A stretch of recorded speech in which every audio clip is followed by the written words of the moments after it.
有 Hogan Certificate。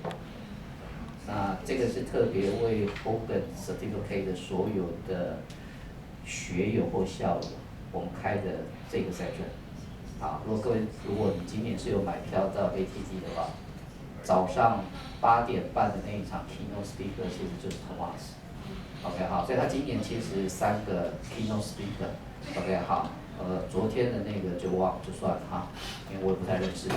OK 好，本来我知道大会要找的是 Marshall。OK， 但后来 Marshall 没来。OK， 第2位其实就是 Thomas， 第3个压轴的是明天的 David。OK， 好，所以大概就知道他的重量级基本上在国外其实是还这个蛮有分量的啊。所以当我知道他要来的时候，我第一时间我就问他说，要来台湾了哈，那你一定要留一个时间给我哈。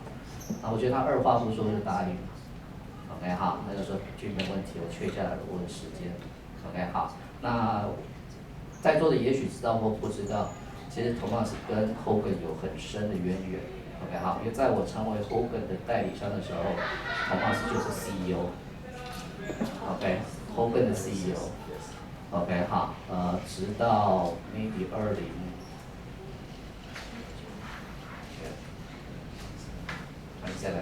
大概到2017。OK， 那我记得我2017在曼谷那边去开会嘛哈，见到 Thomas 的时候，我就问他说，我实在是太难相信，太难想象了哈，你怎么可以写出这么多的文章？OK 好，因为你知道吗？我喜欢看 HBR，HBR 每次就是放他的文章，每次就放他的文章，那我就很好奇，干 CEO 怎么还有这么多时间可以写文章？那我永远印象很深啊，他那时候跟我讲说，他就在飞机上面写啊。OK 好，因为他有 lots of the travel。OK 好，所以在飞机上也能够写文章，这一点平常是讲是让我佩服的。OK 好，所以我大概简单介绍一下了哈，他在学术界上面的贡献我就不讲了哈，因为刚刚有人就跟我说，你上 HBI 应该随便找应该超过300篇，不是问题。OK 哈，他出版的书超过12本的。好，但在台湾，你上过认证课，我应该都有跟你讲，这2本书应该是你要看的，如果你还记得的话。OK 好，这本书是他前一阵的书。这本书是你在认证课我也推荐你要上，一定要看。OK 好，因为这本书的原文书 ，this one。OK 好，因为特别如果你是做 HR 的，这本书基本上可以很快的让你知道 HR 在选用预留上面，基本上你怎么样把它能够跟一些的 assessment 跟工具可以结合在一起。OK 好，所以他写书还写得蛮快的，这个是他最近最新的一本书了。OK 好，所以如果你早上去 ATT， 应该就是听他的这个 section。OK 好，就特别在讲 AI 的部分。OK 好，那学术的贡献就不多说了哈，但他更特别的是，他还是创业家。OK 好，所以他自己还共同成立了2家公司，一个是叫做 Deeper Signal， 一个叫做 Meta Profiling。OK 好，我待会有时间要抓着他，就是我一直很想问他那个 Deeper Signal 到底在搞什么。OK 好，因为那个是一个全新的在做 assessment 的一个概念。OK 好，所以Thomas 他对于基本上，因为他本身的 measurement 跟 personality 的 psychology 有关，那他又有很多实务的经验 ，OK 好，所以又想法很前卫 ，OK 好，所以好，刚刚小白就一直跟我说我不可以再卖这一点 ，OK 好，因为再这样卖这一点下去，好像就有一点违反了 DEI 的原则了哈，对吧哈？但是我就说嘛，各位一定不是来看我的嘛，一定是来看 Thomas 的嘛，对不对 ？OK 好，所以待会不用找我合照 ，OK， 跟他合照这个没问题 ，OK 好，所以这个大概是我前面很简单，大概就稍微开个场。OK 好，待会我会把麦克风就交给他。OK 好，那当然他全程大概就是接下来就用英文做演讲。OK 好，但是都可以对照看上面的的 slide，OK 哈。但如果你有任何的问题的话 ，OK 哈，反正我们的 consultant 书人会在最后面的时候会让跟各位有一些英文的中文的翻译，如果需要的话 ，OK 哈，或者是最后的 section，如果各位有什么问题的话，你们可以再提问 ，OK。好，这样可以吗？可以哈，可以哈。那接下来就是让他看到台湾人的热情了，知道吧？哈，知道怎么样让人家看到我们台湾的热情吗？好，来，掌声。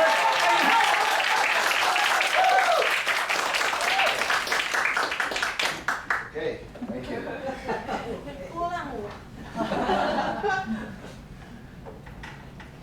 Thank you so much. Okay. All the Taiwanese. Okay, thank you. So luckily I had a translator. Maybe there was a bit of interpretation. She only told me the good parts. So it's a great pleasure to be here with you today. This was organized relatively last minute, so I'm happy that you could all take some time of your busy calendars and schedule and come and be part of this discussion. And of course, Jim, thank you so much for the invitation. I think that I will probably speak for 1 hour, not longer, because after that, even I become a little bit boring and run out of content. And also, I would really enjoy the interactive portion, which is not really factored into the presentation, just a very little bit. And so hopefully we can have a lot of time for the discussion. We can do it with the translators as well, or not, however you prefer. I mean, for sure, thank you, for sure, I will be speaking English, that I can assure you. And so we thought that perhaps an interesting question that can not only bring together some of your expertise, experience, and projects around assessment, feedback, coaching, and development, but also kind of a test or assess, you know, the utility and validity of your framework and tools in the current context of what's happening today in terms of the challenges that organizations and managers face. Could be a good way into this afternoon. And Jim and team have kindly translated the presentation. You will have access to the slides, English version, Chinese versions, bilingual version. And since I am not capable of reading my own slides in Chinese, I'm going to be looking at my phone. But here's, let's say, a warm-up quiz to get you started, right? So you can read the slide. You know, the question is about which is the biggest driver or the biggest determinant of employee performance. And let's just do it in old-fashioned analog way. I'm just going to go through the numbers. If you think that number is the most important one, just raise your hand. So you can only vote for one. You can't vote for many. And also, you're forced to vote. You can't opt out. It's like, you know, Argentine democracy where you have to vote. You cannot not show up. Okay, so who thinks is number one? Okay, so number one, we have 3 votes. Who thinks is number 2? Okay, interesting. Who thinks is number 3? Okay, 1 person. Who thinks is number 4? Jim voted twice, so he's cancelled. Okay, so the majority of people said number 4. Who thinks is number 5? Okay. And who thinks is number 6? Okay. I can tell you already that 5 is the second most important one. So if you voted 5, you're wrong, but you're nearly right. And then at the end, we will see what the answer is, okay? So stay with me. Okay, so let's start with some very basic concepts to establish kind of some common ground. I know most of you, all of you probably know this. But as you probably know, when we talk about leadership in a psychological sense or in an academic sense, and really increasingly in a logical sense, I just finished listening to Tony Blair narrate his latest book called On Leadership. Usually I don't like to listen to books, but it's very time effective when you spend a lot of time on flights and your eyes get tired and it's dark. And also it's nice sometimes when the voice of the narrator is the author. And I didn't think I would like this book, but it's very good. And if you read the original chapter, the first chapter of Tony Blair on leadership, it's almost like he's Hogan trained. He talks about basically leadership is not a role, it's a psychological process. It's almost like he's an organizational psychologist that understands the science of leadership. And he's only talking about it from his own personal experience. He talks about what great leaders do and what they don't.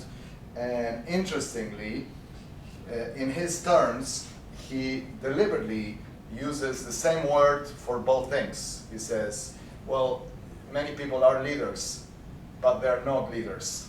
And then the distinction he makes is like they're leaders because they are in charge, but they're not leaders because they don't have leadership talent.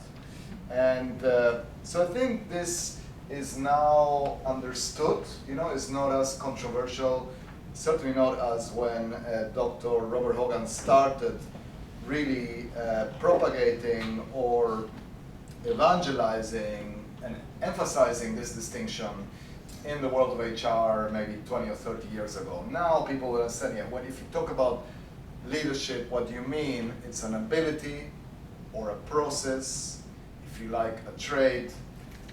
Some people have more of it than others. Certainly if we talk about leadership talent, it will be normally distributed. And I think most people understand today also that just because you're in charge doesn't mean you have a lot of leadership talent. And also that you might not be in charge and have a great deal of leadership talent. In fact, informal groups of people have always organized themselves collectively by somebody taking the leading role, taking charge, and in essence, coordinating human activity. So even though we still have formal titles to describe people and teams as the leadership team, the executive team, the senior leadership team, the management leadership, really what we talk about is a psychological process. And really, we should think about good leadership or leadership talent as a resource for the group. Some of you might be familiar with the concept of servant leadership, right? In a way, it's meaningless because all good leadership should be servant leadership, right? It's almost indicative of the fact that it's the exception rather than the norm that somebody have to come up with this concept of, servant leadership. What do you mean? Well, somebody who's humble, who cares about others more than themselves, whose success is subordinated to the effectiveness of the group, but that is just a leader, right? But because we so often get the opposite, it's a special category, and I would say quite a niche category, even though, let me begin, it's the correct approach, right? It's the correct approach. It's almost like there is this concept by Herminia Ibarra, now London Business School professor, of leader as a coach, which is a great concept.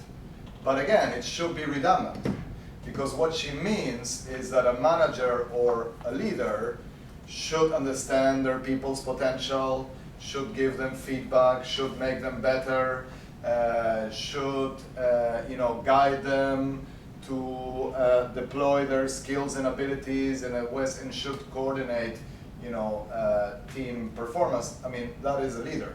But she had to say leader as coach because it doesn't happen so often. And in fact, recently I came across this other concept which is quite interesting and aligned with this, which talks about the de-bossification. De-bossification. So we're taking the boss out of leadership.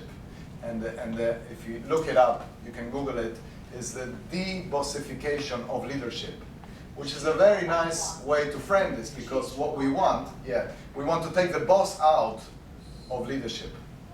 Because of course a boss is somebody who is in charge, who has power, who tells you what to do, and who cares about their own career success, and who operates through authority or directiveness, is more autocratic. And really that is almost the opposite to what we want good leaders or effective leaders to be. And obviously you operate within the Hogan framework and theory, which often either quotes or has Freud represented and borrows many important and valuable principles from psychoanalysis, even if psychoanalysis is discredited today as a scientific or empirical arm of psychology. But Freud actually made a very important point about leadership early on in his writings on leadership, in an essay called On Leadership, where he actually basically made the point that human beings are quite ambivalent or ambiguous creatures. We are quite complex in a way, because on the one hand, we are very, very pro-social, and we wouldn't make it past the first few days of life if we didn't have the help, the support of a caregiver, and equally everything relevant that happens in our lives is mediated by other people or happens in conjunction with other people. So we are, in essence, very, very pro-social. But then we're also quite antisocial, and our individualistic tendencies can override our pro-social traits and drives. And he talked about this tendency, which in essence is captured in the tension between getting along and getting ahead, right? And Freud said the role of leadership, or the function of leadership, is to articulate this tension that exists in all humans. And he used the analogy, I do put pictures of baby porcupines because it is cute, and apparently cute sells and helps you remember things warmly. So there you are. Let's just all look at that image and say like, how nice. As I was walking around yesterday, seeing in this area lots of windows with little pets and people going to cuddle them, I said, okay, this will be, although there are, I think you don't have porcupine cafes here, right? In Japan you do. Tokyo now is a big trend. It started, with cats, and then you have little pigs and porcupines. But why Freud used this analogy? Because he said people are basically like porcupines or hedgehogs in the winter. If they're not close to each other, if they're separate to each other, they get cold, and they need to huddle or cuddle, right, to basically cope with the cold. But if they get too close to each other, it becomes a bit prickly, and they sting each other with the spines. So then they separate again, but then they're cold, and then they get out. So that people are like hedgehogs. Left to their own devices, they're either too cold or too prickly. They're either too close or too far from others. And leadership is the process and the ability to basically articulate this tension. And of course, as we know, at least temporarily, convince people to set aside their individualistic and antisocial tendencies or selfish tendencies so that they can be part of a group or a unit, right? So left to our own devices, we can't do it, but with leaders we can. And this is still true today as it was for hunter-gatherer societies. So, NVIDIA, which is one of the most successful and will probably become the most valuable company in the world very soon, more than 3 trillion in market cap already, is just organized better than its competitors. It's not the only company that does what it does, but at that scale, it's remarkable in terms of having a better strategy and a better approach and a better execution for innovation. And to the degree that it can still continue to organize its hedgehogs, it will last for a long time. To the degree that it can't, it will be outperformed by something else. And it's the same for small groups, for countries, and so on. And I have at the end, if you're familiar with my very good friend and esteemed colleague, Gian Piero Petriglieri. He is a professor of pretty much organizational psychoanalysis or psychodynamic theory at INSEAD in France, although he's Italian. And he has this great definition of leadership that I always use, especially when it comes to understanding the impact that leadership has, or the role that leadership has, not just for organizational effectiveness, but also for driving forward innovation. And he says, leadership is an argument with tradition. It's an argument with the past, right? Nobody is truly a leader if they're just there to keep things going or to maintain the status quo.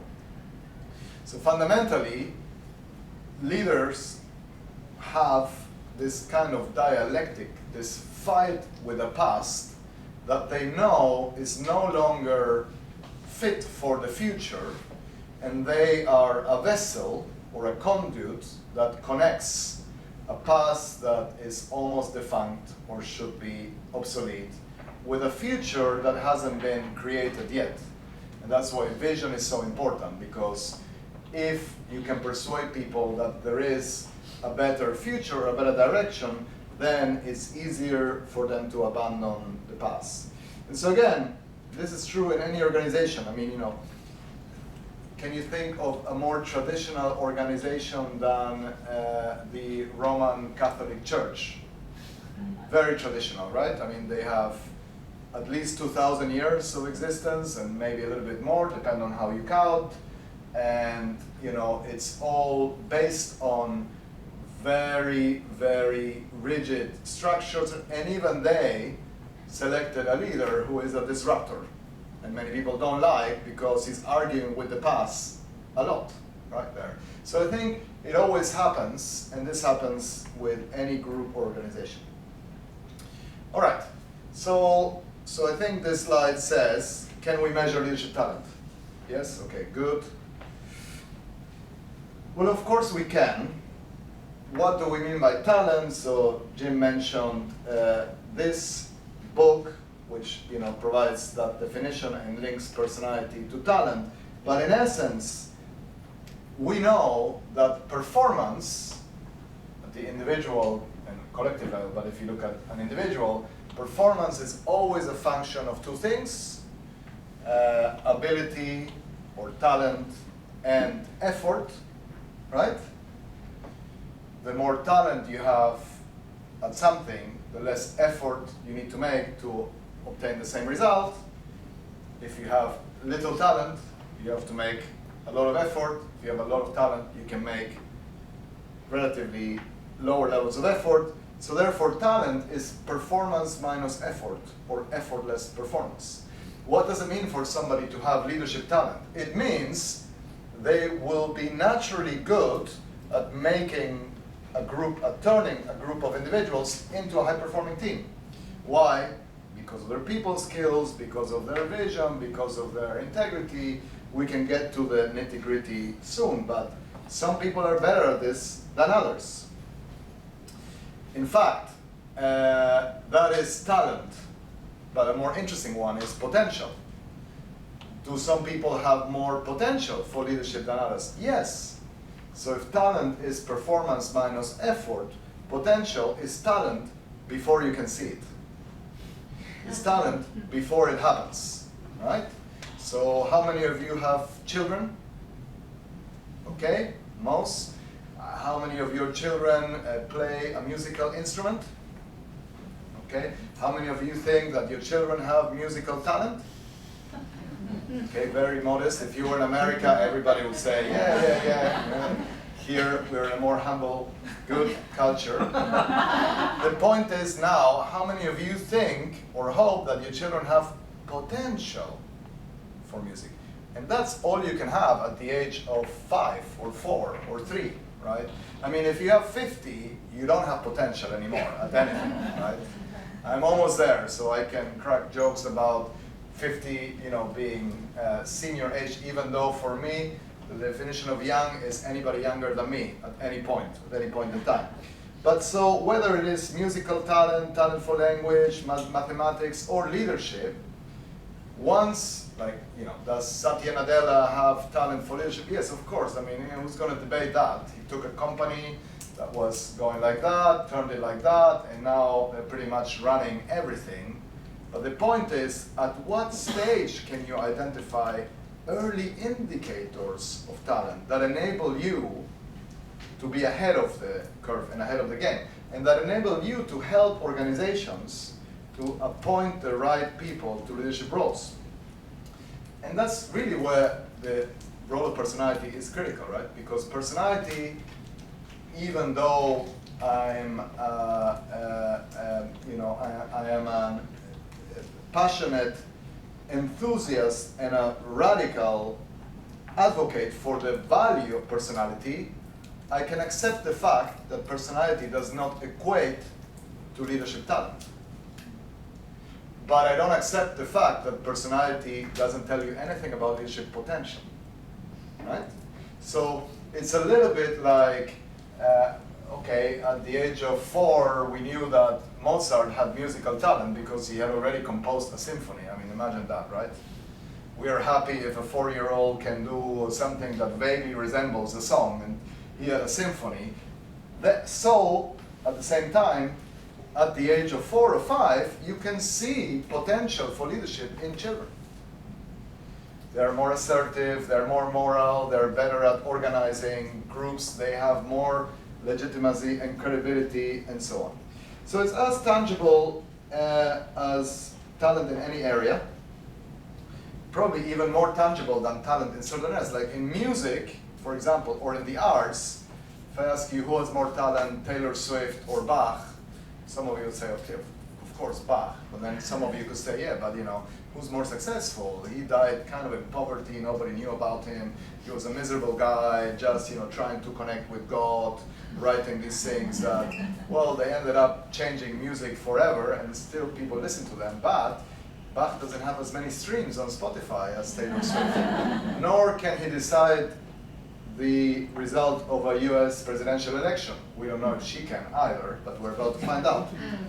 So it's more tangible because actually, whether we're talking about football teams or corporations or NGOs or the military, actually, when you have enough data points on how different people do in leadership roles, there's not that much debate. You can't say, oh, I prefer this one, but I prefer that one. Because in essence, talented leaders or people with more talent for leadership engage, motivate, and enable performance in leaders. And that's what happens. And if we then get to the, am I in the slide of, did I pass? Oh yeah, here it's good, yeah. If we then get to like, okay, but what are these people like? And I think every company has their own competency framework. They like to renew them very often. Playing competency roulette once in a while and having FOMO if they don't have the latest competency represented, etc. But in essence, it's not that difficult. So what makes or what increases the probability that somebody shows leadership potential, leadership talent, or somebody has leadership potential? Well, first, hard skills. Expertise, experience, technical skills, If you wanted to be a football manager, it helps that you have played football, that you understand, because otherwise you have no credibility and you don't understand the game. If you want to be a good HR leader, it helps that you work in the business outside HR and that you understand what the company does and how it makes